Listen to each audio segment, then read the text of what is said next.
Hello everybody and welcome back to the channel. My name is Brianna. This is Coffee Books and Bullet Journals. Today I'm going to talk to you about some of my most anticipated releases for the second quarter of 2020.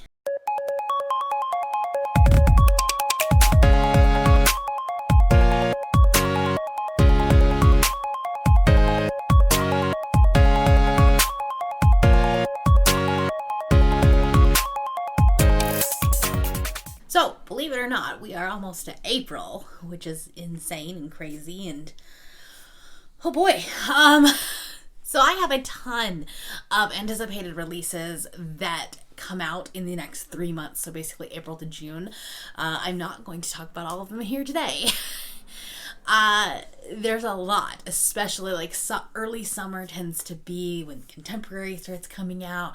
And oddly enough, I have quite a bit of fantasy on here as well. So there's also some very, very hyped, highly anticipated books that are going to be no surprise on here. But I have an entire Goodreads shelf. I actually have multiple shelves. I basically break out my anticipated releases based on the quarter that they come out. And so I'm going to link that shelf down below so you can see everything that I'm excited about, because this is just 10 of them. That's not all of them. So I'm going to be doing this in publication date, starting with my April releases and moving forward from there. All right, the first book I actually have a finished copy of. I was so grateful to receive a finished copy from Putnam Books, and that is You Deserve Each Other by Sarah Hogle. I'm in the middle of it right now. I'm about 100 pages in, and it is so good. It is giving me all of the life that I need right now. It's so good. It is a hate to love romance.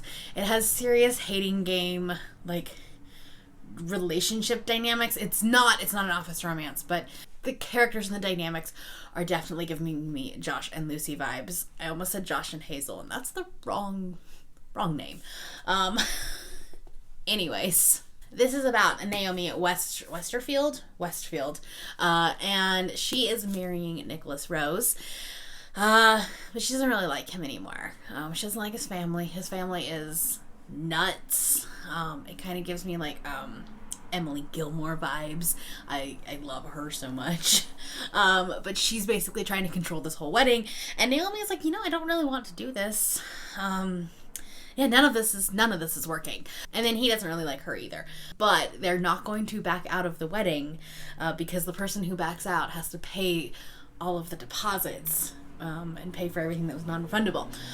And they're too prideful for that. But I'm assuming, and I'm granted right now we're still in the hating part of it, I'm assuming they're going to end up falling for each other. The back of the book talks about how as the pranks are kind of ramping up, the date of the wedding is coming ever closer, they start actually becoming their true selves and kind of falling in love with that. So right now I'm still in the hating part of it, but I've loved this book so far, and it's definitely going to be a favorite of mine, so I highly recommend that you pick this up.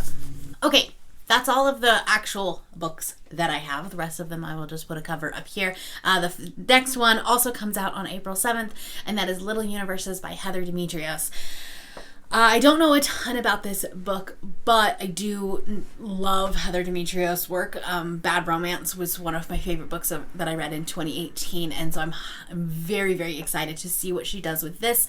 This is about two sisters who are in a tsunami, and then end up like their parents are lost or missing, and then they have to move to Boston, and I don't know what it's going to be about, but I know that Heather does very dark commentary. She deals with some very, very serious issues in her books. Bad Romance was about domestic abuse and relationships, and so I know that she's going to do something amazing with this one as well, and I'm so excited to pick it up. The next April book comes out on April 21st, and that is Girl Gone Viral by Alicia Rai. I read her I don't know if it was her first book, but her previous book, The Right Swipe, last year, and absolutely loved it. Had so much fun reading it, and I think this one's going to be really good too. This is about kind of a relationship moment that was kind of caught live and went viral. I'm not sure if it's actual inspiration or we were just relating it to it.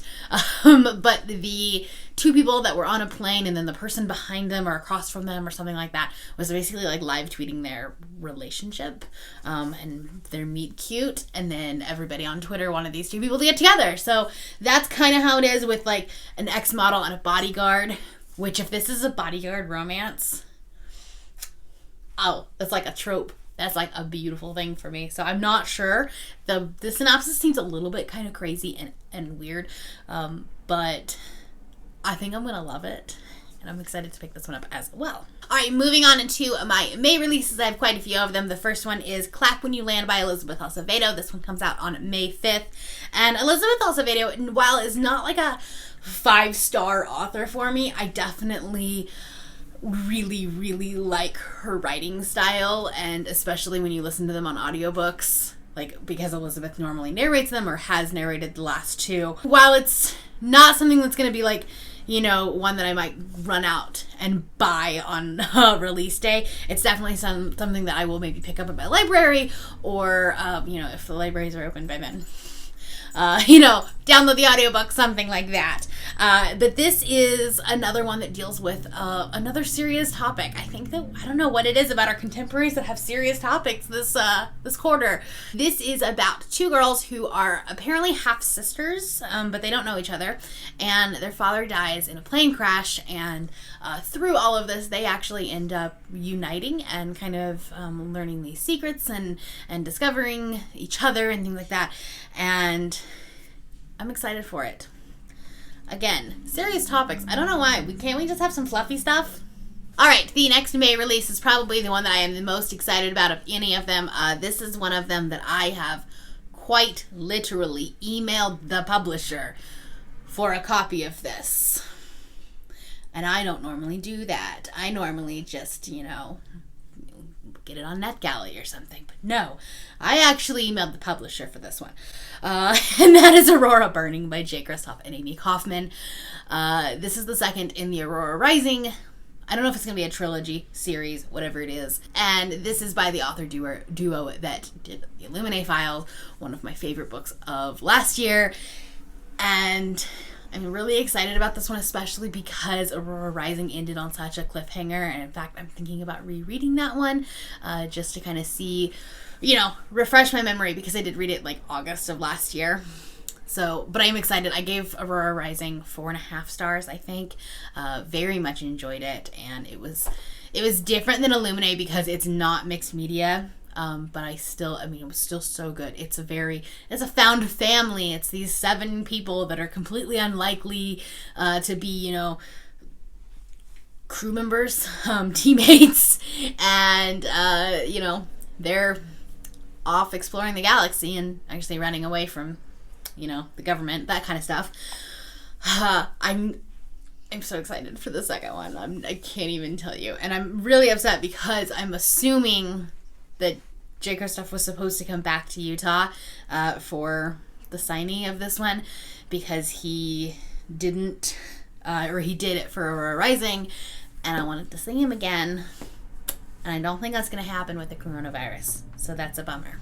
Alright, the next May release, also not a surprise to anyone in the book world. Well, it was a surprise when it happened. It's not a surprise that this is on this list. And that is The Ballad of Songbirds and Snakes by Suzanne Collins. Still not in love with this cover. Will never be in love with this cover. But, still very excited to pick this book up. And this is a prequel to The Hunger Games. It's the first thing that's come out in like a decade about the Hunger Games world, and it is apparently President Snow's story, which could be interesting.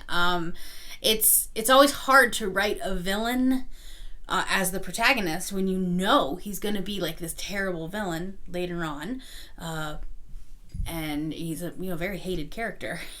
So I'm curious to see what Suzanne's going to be doing with this. She's a fantastic author, so I have no doubts that she can pull it off. But it is kind of high risk there. But I'm still very, very excited about it, and this is one that I will definitely be picking up on release day. The next one is a debut author, and one that I'm really excited about. It is a young adult contemporary romance, I think. And that is Stay Gold by Toby McSmith. And this is about a transgender boy who moves to Texas and kind of has to fly under the radar because he's in Texas. And, you know, Texas is a very conservative state. And it is also about this cisgender girl who I think kind of falls for him. She's a cheerleader and, you know, it's senior year. He just wants to fly under the radar until graduation and get out as fast as he can. And that's apparently not going to happen. It is said that it's for fans of Becky Albertalli, David Levithan, so like all of those queer, or those young adult authors that write queer romance. So this book comes out on May 26th, so it'll be perfect for Pride Month. I'm excited to get a hold of this one, and I think it's just going to be cute. And there you go, there's my fluffy read for the quarter. This next book starts my June reads, and this is, I've been told, is like a Moulin Rouge, Phantom of the Opera, maybe a little bit of Night Circus in there, and that is Where Dreams Descend by Janella Angelis, and this is a debut as well. I believe I heard that it was Filipino, but I could be wrong about that one. But I know Melanie has read this one or is reading it. This one, I think, and this is one of two, I think the next one is also kind of in this same vibe. Publishers put fans of the Night Circus, and I automatically want this book. And I feel like this is going to give me that vibe that I want, but we'll see. I know very little about this book. Like pretty much nothing, and I kind of want it to stay that way, but I know it's about a group of magicians, and I think maybe that's why we're going for this Night Circus vibe. We'll see, but I'm excited about this one. Alright, this one also has a circus in it, and that's just kind of one of my buzzwords. This is The Circus Rose by Betsy Cornwell. I believe this is a debut as well, and this is a queer retelling of Snow White, and, you know, in a circus. I'm not really sure how that's going to work. But it's about teenage twins who have to battle evil religious extremists. And I'm here for this. So I'm excited about this one. This was one of my most anticipated of the whole year. When I got this one on NetGalley, I got approved for it on NetGalley and literally like screamed a little bit because I was like, yes, I got one of my favorite books. Oh yeah. Alright, and my last one comes out on June 23rd, and that is Take a Hint, Dani Brown by Talia Hibbert. I read Get a Life, Chloe Brown in February and absolutely loved it. I had my whole heart. It was a 4.5 star. It was really good. I mean, it wasn't perfect, but it was good. This is another one that I have reached out to the publisher to ask for a review copy because I haven't been able to find an e-copy anywhere. This book is part of the series of Get a Life, Chloe Brown. It kind of follows the sister, Dani Brown, obviously, and she's queer, which I'm so excited about. The word pansexual rep has been thrown out, not by Talia Hibbert, but by other people, so maybe, like, fingers crossed. You know, I live for that. This also has a fake dating relationship, which, again, here for one of my favorite tropes in romance. Fake relationship turned real. Love it. So, again, very excited to pick this one up. Hope I get an arc for it, like fingers crossed.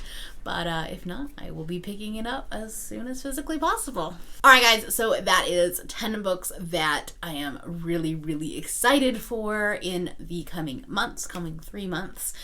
Sorry if this video was a little bit rambly. I'm still, I've been away from filming for a couple of weeks. So I feel like I'm slowly getting back into it, but it's not easy. So anyways, thank you all for watching. If you are new here and you have not yet subscribed, there's a little red button that you can do so down below the video, and all of the links to my other social media will be in the description down below if you would like to be my friend on any other platform. Thank you all for watching, and I will see you next time. Bye.